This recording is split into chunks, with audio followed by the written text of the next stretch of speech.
ወደዚህ ታሪካዊና በኢትዮጵያ ለመጀመሪያ ጊዜ ወደሚካሄደው የሊንክድኢን ቼንጅ ሜከር አዋርድስ ኢትዮጵያ 2026 ጋዜጣዊ መግለጫ በሰላም መጣችሁ።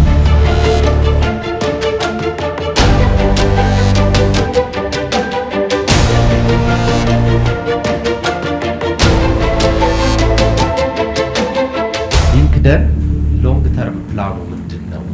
ከአልጎሪዝም አላይመንት ጋር በምን መልኩ አያል? ምናልባት ከረንትሊ ሶሻል ሚዲያ ላይ የምናያቸው የሶሻል ሚዲያው አልጎሪዝም ራሱ ቫይራል ቢሆንባቸውና የማይሆንባቸው ስኬሞች አሉና እሱን የእናንተ መመዘኛ ክራይቴሪያዎች ከሱ ጋር አላይመንታችሁ በምን መልኩ ኢቫሉዌት ተደረጉ?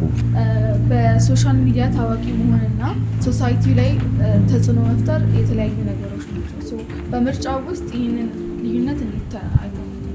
አሸናፊዎችን ለመለየት በህዝብ ድምፅና በባለሙያዎች ዳኝነት መካከል ያለው የውሳኔ ክብደት ወይም የፐርሰንት ድርሻ እንዴት ነው የተከፋፈለው? እንግዲህ ሊንክድኢን ብላችሁ ነው ልትሸልሙ ያሰባችሁትና ከሊንክድኢን ዋናው ካምፓኒው ጋር ኮላቦሬት አላችሁ ወይ? አዋርዱ ቀጣይነት ብዙ አዋርዶች ይነሳሉ፣ ነገር ግን ቀጣይነታቸው ትንሽ ያስቸግራል የሚለው ነገር አለ። እኛ ስትራቴጂ ያስቀመጥነው ነገር ምንድነው? ሰስቴነብል የሆነ ፕሮግራም ያስፈልገናል ብለን እናስባለን። ትልቁ ነገር ሊደርሺፕ ነው። ሰዎች እንደ ሊደር ያያቸዋል ወይ? እነሱ መከተል ይችላሉ ወይ? ቫይራሊቲ ያንን ያመጣል። ፎሎወሮች ሊኖራቸው ይችላል። ፎሎወሮች ሊያገኙ ወይ ደግሞ ቫይራል ሊወጡ የሚችሉት በአንድ ፖስት ሊሆን ይችላል። ግን ኮንሲስተንት የሆነ ሰው አብሮት ይዞ የሚመጣው ሰው አለ። የሚከተሉት ሰዎች እሱ ኢንስፓየር የሚያደርጋቸው ብዙ ሰዎች ይኖራሉ። ስለዚህ ኮምፕሊትሊ ቫይራሊቲን ከእነዚህ ጀጂንግ ክራይቴሪያዎች ውጭ ስለሚሆን የምናያቸው ነገሮች ስራቸውን ነው የሚሆነው ማለት ነው። የጀጂንግ ክራይቴሪያው ወይ ደግሞ ጀጆቹ የሚሰጡት ውጤት 60% ነው የሚይዘው። ከዛ በተጨማሪ ቮቲንግ ላይ የነበረው ውጤት 40% ይይዛል። ተደምሮ ከመቶ ከፍተኛ ውጤት ያመጣው ሰው ነው ሽልማቱን የሚሸለመው። ኮፒራይት አንጻር ቅድም እንዳነሳሁት ከኢንተሌክቹዋል ፕሮፐርቲ ኢትዮጵያን ኢንተሌክቹዋል ፕሮፐርቲ የኮፒራይት ፈቃድ አግኝተናል። ከኮላቦሬሽን አንጻር የተሰራበት ያለው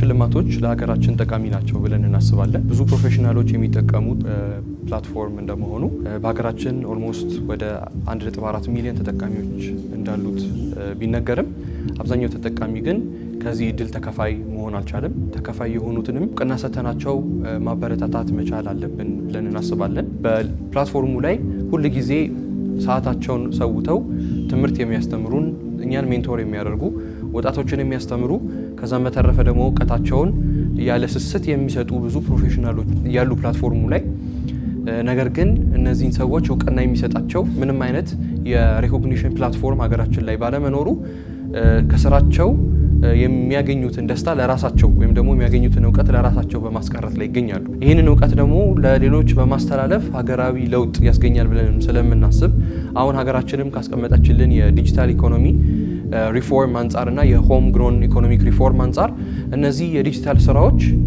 በጣም ከዚህ ጋር ተያይዘው ይሄዳሉ ብለን እናስባለን። በሀገራችን ስማርት ስልክ ያለው ሁሉ የሚጠቀማቸው የሶሻል ሚዲያ ፕላትፎርሞች ቢኖሩም በዚህ የሊንክድኢን ፕላትፎርም ላይ ግን ከ1.5 ሚሊዮን በታች ተጠቃሚዎች ነው ያሉት። በአንጻሩ ግን በዚህ በሊንክድኢን ላይ ሀሳባቸውን የሚያጋሩት ከራሳቸው አልፈው ለሀገራቸውና ለትውልድ ጠቀሜታ ባላቸው ኮንቴንቶች ላይ የሚሰሩ በመሆናቸው እነዚህን ግለሰቦችና ባለሙያዎች እውቅና መስጠት ከምንም በላይ ትልቅ ኃላፊነትን መውሰድና ለነሱም ትልቅ ደስታን የሚፈጥር በመሆኑ ይህንን የእውቅና ሰርቲፊኬት ስናዘጋጅ በታላቅ ደስታ ነው ያዘጋጀ ነው። ፕሬስ ኮንፈረንሱ በጣም አሪፍ ነው። ብዙ ሰዎች ተገኝተዋል። ፕሮዳክቲቭ የሆኑ ጥያቄዎች ተነስተዋል። እኛም ማንሳት ያለብንን ፖይንቶች በሙሉ በዝርዝርና ክሊር በሆነ ወይ አስረድተናል ብዬ አስባለሁ። ይህንን እንግዲህ ብዙ ሰዎች አይተው በተለይ ደግሞ ስፖንሰርሺፕ ፓርትነር ላይ በደንብ ኢንትረስትድ ይሆናሉ ብለን እናስባለን። ኦቨርኦል ፕሬስ ሪሊዙ በጣም ቆንጆ ነው። እንደዚህ አይነት የእውቅና ሽልማቶች የተለያዩ ጀነሬሽኖችን ወደ ጥሩ ቦታና ተጽዕኖ ፈጣሪዎችን ወደ መድረክ ለማምጣት ይጠቅማል። ማህበረሰቡንም ትምህርትን በሶሻል ሚዲያ ተደርጎ ትምህርትን ለማስተላለፍ